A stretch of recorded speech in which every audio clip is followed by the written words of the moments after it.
Prokudar ji, I hope you all are doing extremely well. Now, in this video, we will going to cover our Unit 3 process management of operating system. Believe me, my dear friends, this is one of the most important chunk in operating system. If you understand this, so you can imagine the process, how your programs will execute with the help of CPU. This is the one of the most important factor in operating system. So we will cover this unit in a very detail. This video is little bit long, but if you complete this video, you definitely prepare for your examination and placement as well, because this topic is one of the most asked topic in both. This topic carry 28 marks for your exam. So think guys, the video is very important for you.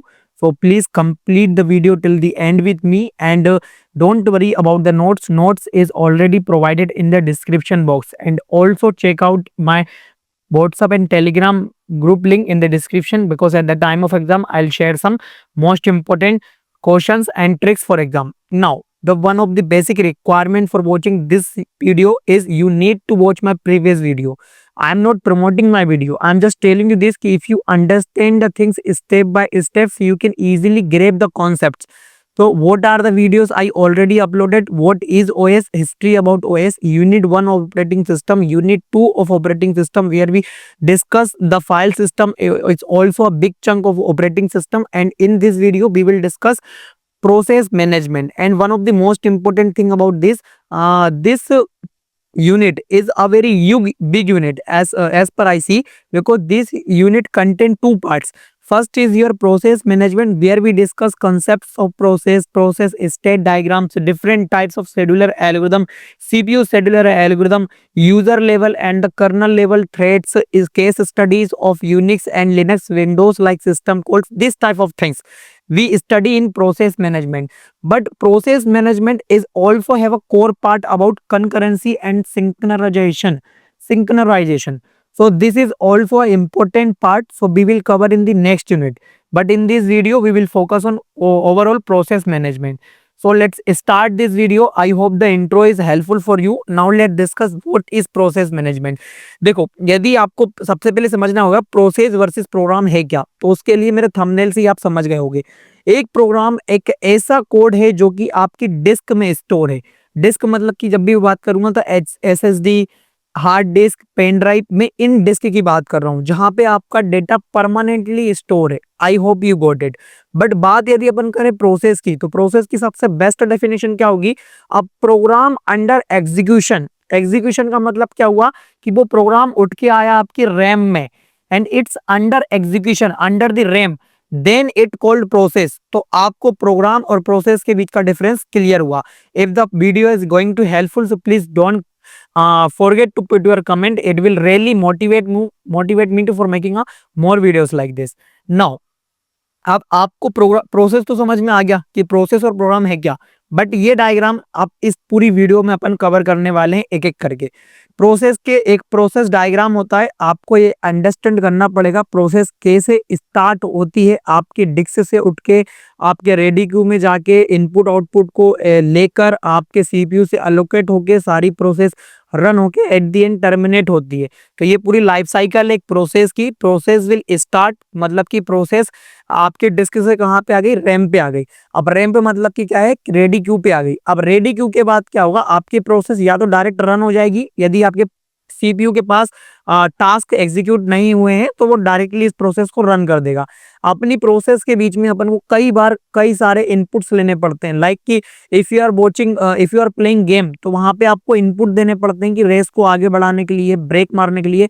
तो उसी के बीच में आपकी process hold होती है और wait करती है आपके इनपुट्स के लिए, and then again will go to the execution process after completing all the instructions. ये सारे जो इंस्ट्रक्शन थे, जो आपके इंस्ट्रक्शन थे, what is the process? Process is the program under execution program. What is a program? Program is a sequence of instruction. तो इन instruction में कहीं कहीं आपको यूजर से इनपुट भी लेना पड़ता है, ठीक है। तो ये सारी जो टास्क हैं, ये सारे जो प्रोसेस है, ये कैसे आपका कंप्यूटर हैंडल करता है, you will definitely going to understand if you understand this diagram. At the end at the end the instruction is finish, तो योर प्रोसेस विल टर्मिनेट, ठीक है, फॉर परमानेंटली। तो ये हो गया आपका पूरा overview of the process and program. Now let discuss briefly कि how you write the difference between process and program in your exam. So definition की बात करूं मैं प्रोग्राम की, a static set of instruction code, this instruction will be in any language, for example this is the code of C language, ठीक है।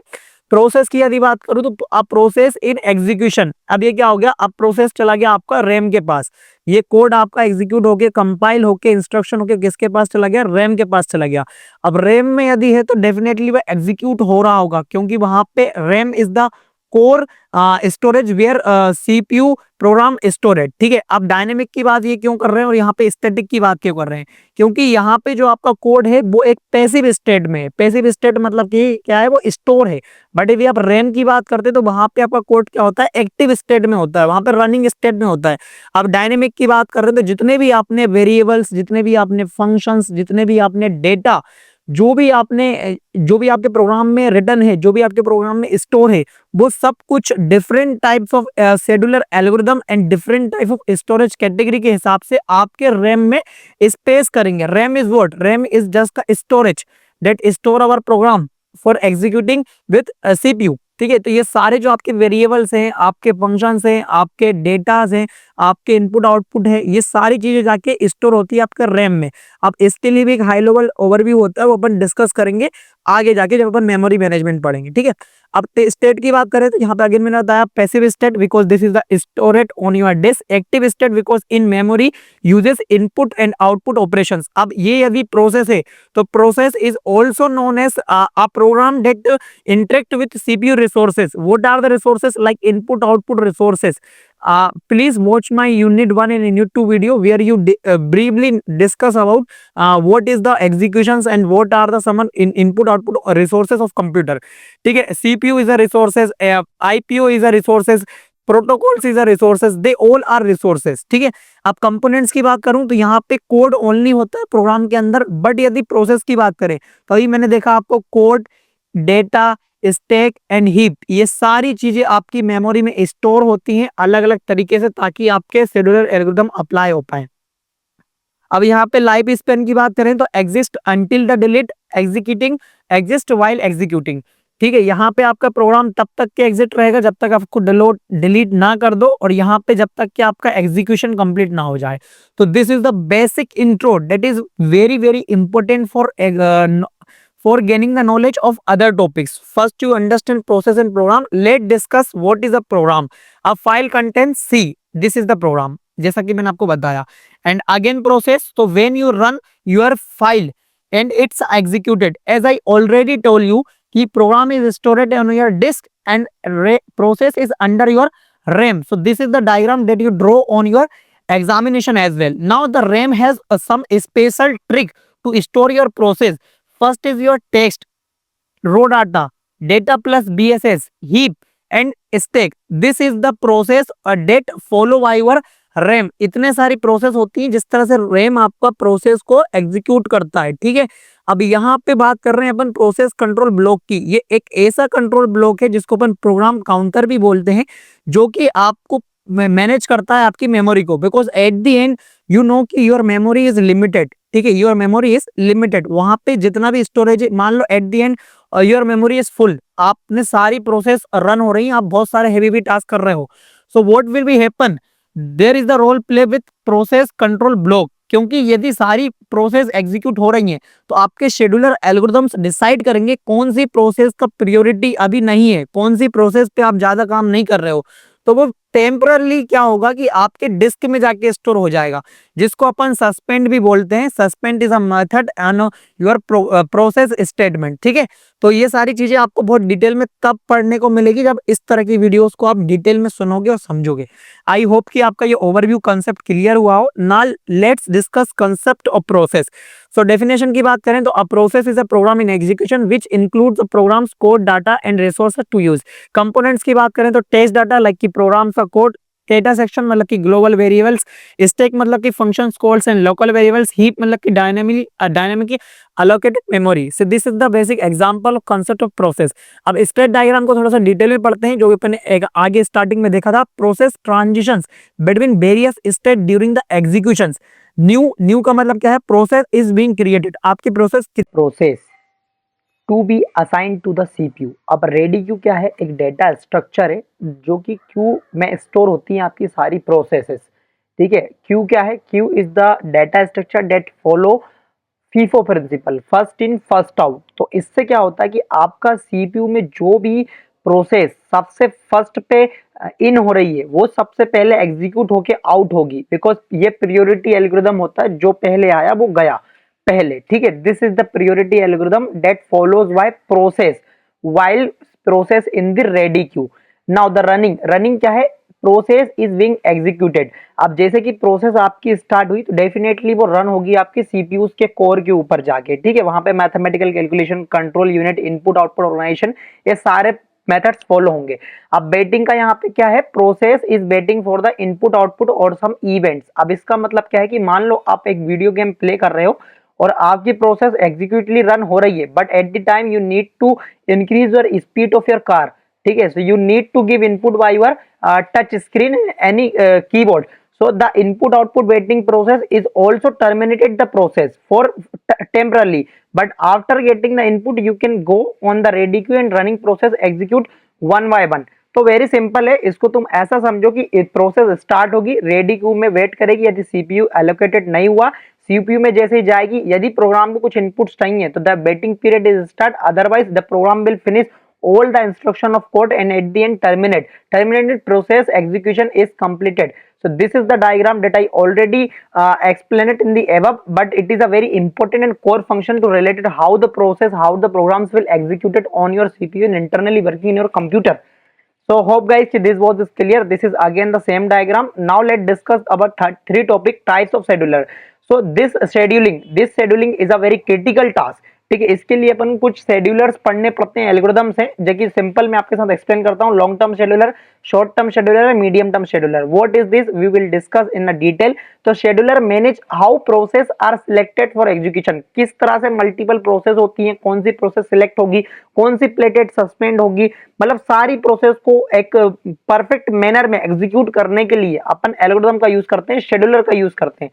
तो long term scheduler क्या होता है, decide which process are admitted to the system for processing run infrequently, ये होता है आपका long term scheduler. Short term scheduler का मतलब क्या है, decide which process gets the CPU, थोड़े से समय के लिए कौन सा प्रोसेस आपका सीपीयू लेगा, ठीक है। Run very frequently. Medium term scheduler का मतलब होता है suspends and resume process and optimise the CPU use.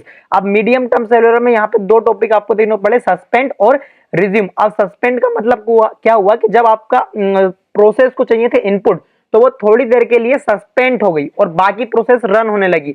Resume का मतलब क्या हुआ, after gaining the input you will definitely go in the ready queue again, running stage again, तो उसको अपन बोलते हैं रिज्यूम। तो ये तीन शेड्यूलर एल्गोरिदम थे जो कि आपको बहुत ही अच्छे से समझना चाहिए। अगेन डेफिनेशन को आप रीड कर लेना। नाउ दैट्स अंडरस्टैंड कि what is CPU scheduling algorithm. तो यहाँ पे डिफरेंट टाइप्स ऑफ एल्गोरिदम को ड्राइव किया गया है। Priority scheduling, first come first serve, multiple queue scheduling, round robin scheduling, shortest job first, shortest remaining first. Let's discuss one by one each, very simple manner, ठीक है।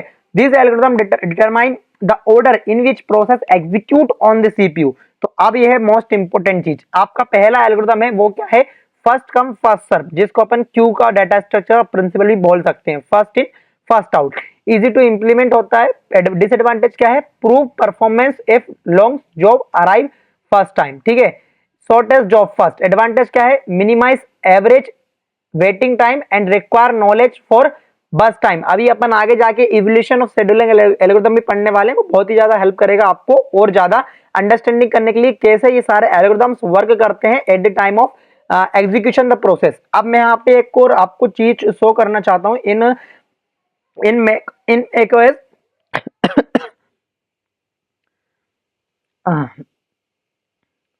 in macOS there is one activity monitor, ठीक है। in Windows there are some task manager।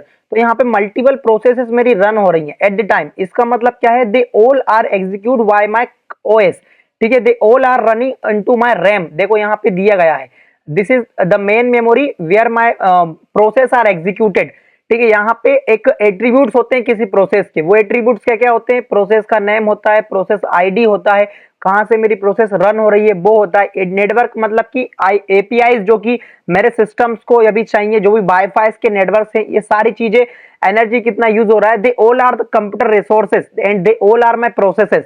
तो किस तरह से आप समझे कि जो प्रोसेसेस होती हैं वो किस तरह से कंप्यूटर के रैम में एग्जीक्यूट होती हैं, ठीक है, with the unique processor ID.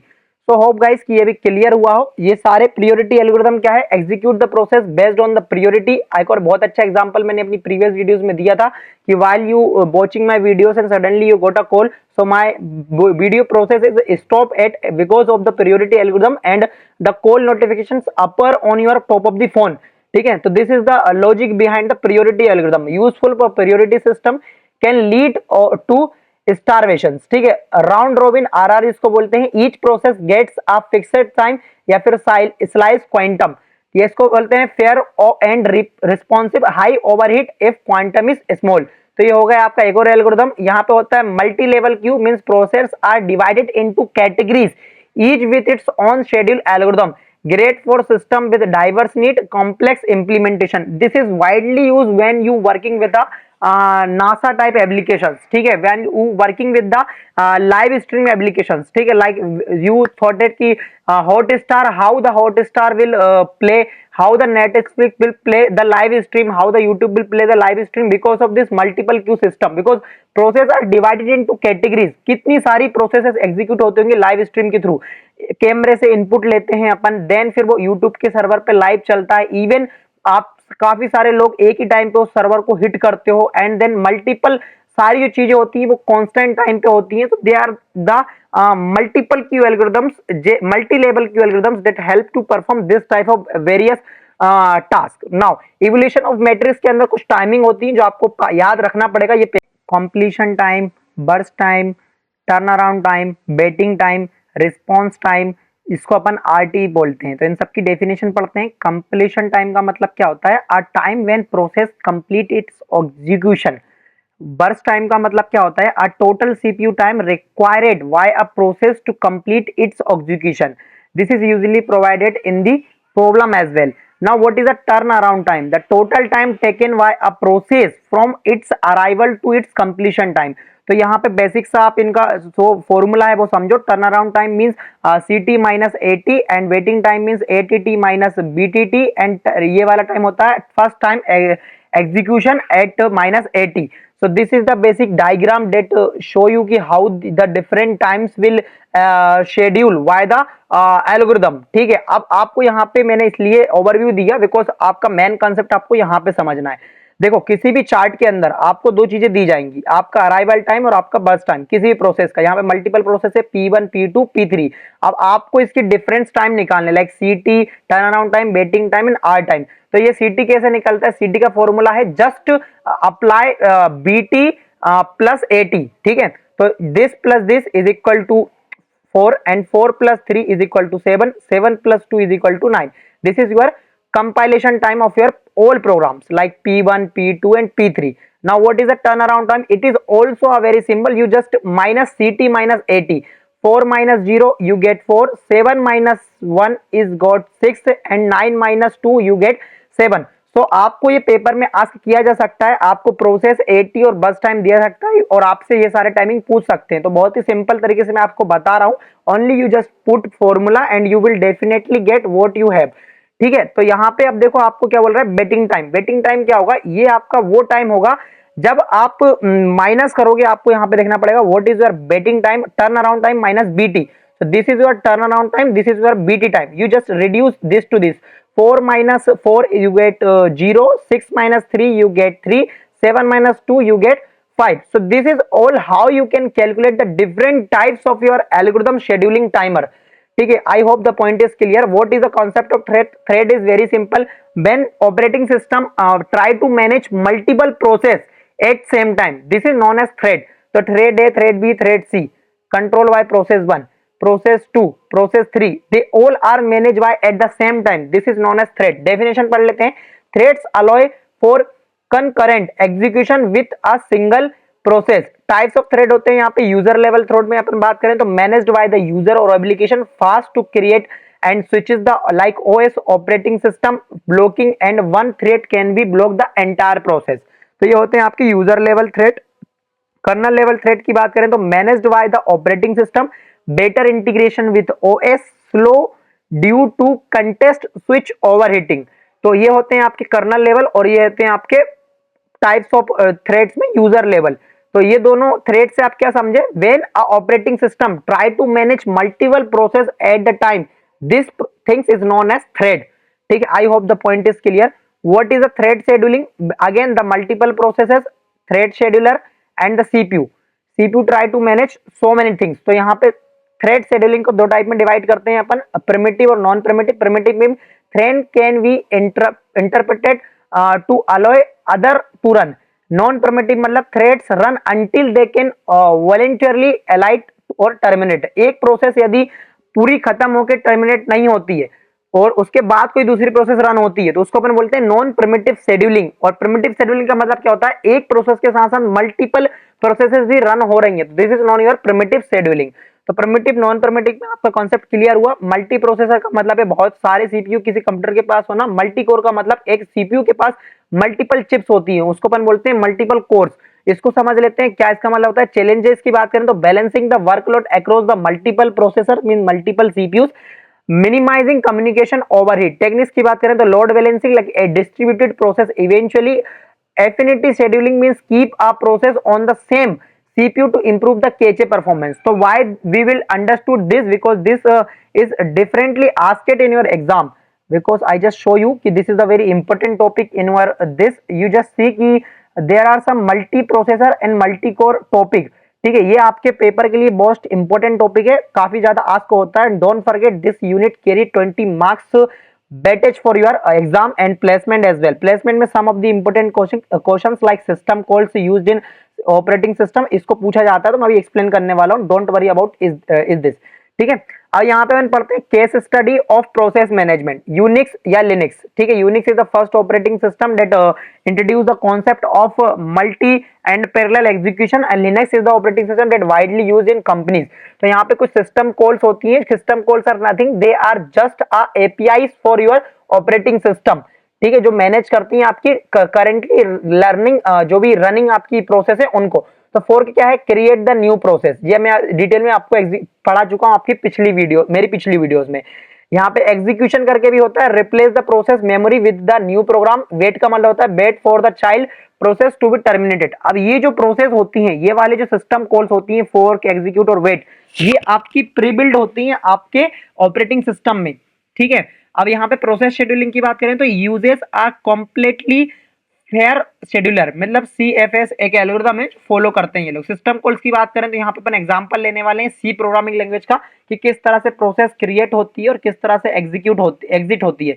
Process scheduling use priority based primitive schedule algorithm. तो यहाँ पे सिस्टम कॉल की बात करें, फोर्क की यदि मैं बात करूँ तो यहाँ पे दो आपकी हेडर फाइल्स ली गई है। यहाँ पे जो पहला मेन फंक्शन है, it will create the first process, यहाँ पे अपन इसको चाइल्ड प्रोसेस बोलते हैं। एंड ये प्रोसेस तब तक के नीचे वाली प्रोसेस तब तक के एग्जीक्यूट नहीं होगी जब तक कि आपकी चाइल्ड प्रोसेस कंप्लीट ना होती। ठीक है, क्योंकि यहाँ पे कंडीशन लगी है इफ एंड एल्स की, और जैसे ही ये यदि फेल होता है तो else condition will execute the parent process and it will like a fork. Fork क्या करता है, आपकी करंट जो प्रोसेस है, like this is your process in which the program, ठीक है, you want some user input. तो ये केस है आप इंटरनली तो आपने लिख दिया इनपुट फंक्शन का यूज करके, you want to take from the input user, but internally क्या होता है, fork will create the copy of this process and take the user input and then execute the same process again.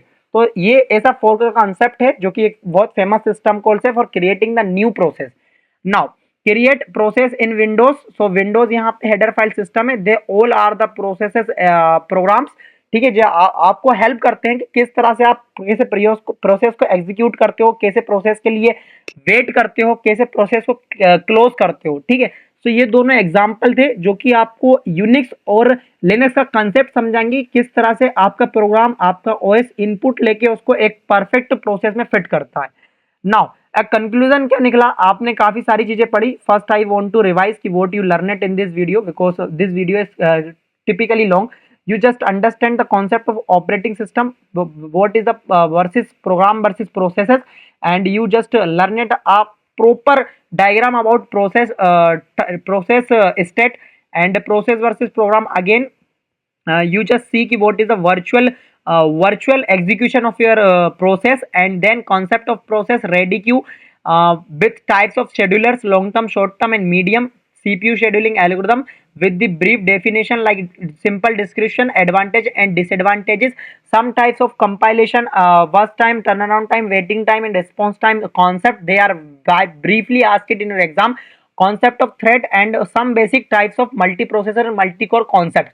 So I hope the video is helpful. At the last, what is the conclusion of this video?